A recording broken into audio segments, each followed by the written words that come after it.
ইতিহাসের অংশ হয়, কিছু মানুষ ইতিহাসের দিশা হয়।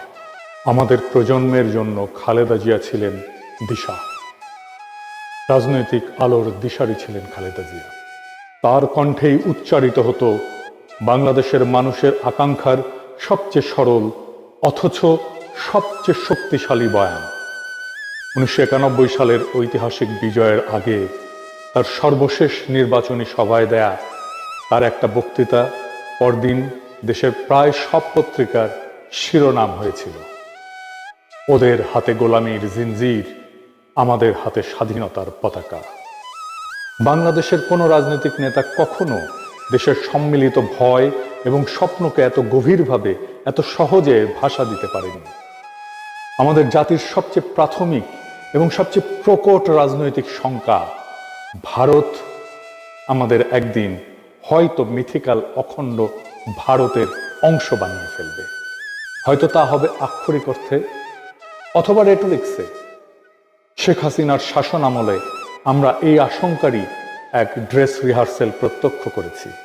বিএনপি প্রধান রাজনৈতিক শক্তিই ছিল খালেদা জিয়ার পরিচ্ছন্ন রাজনৈতিক দৃষ্টি। এই প্রশ্নে তিনি ছিলেন পাহাড়ের মতো অটল, সময়ের ঝড়েও অবিচল।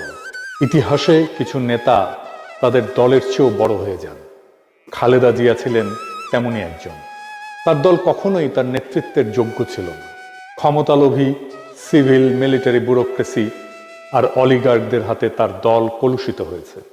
তার সততা আর বলিষ্ঠতাকে ব্যবহার করেছে কেবল নিজেদের স্বার্থ রক্ষায় আর ক্ষমতার আস্বাদ পেতে। উনি রাজনীতি থেকে সরে দাঁড়ানোর সাথে সাথেই তার দল আত্মসমর্পণ করেছে ভারতের অখণ্ড ভারতবাদী প্রভাব এবং স্বার্থের কাছে।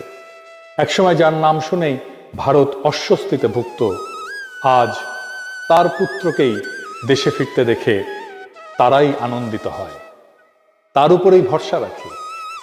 তবু খালেদা জিয়া থাকবেন আমাদের রাজনৈতিক আকাশের ধ্রুবতারা হয়ে।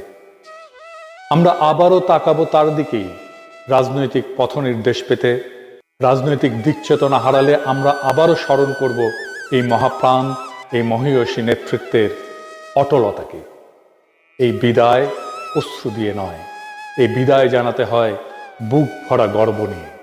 আমরা আমাদের তারুণ্যের কমান্ডারকে বিদায় জানাই শ্রদ্ধায় আর গর্বে।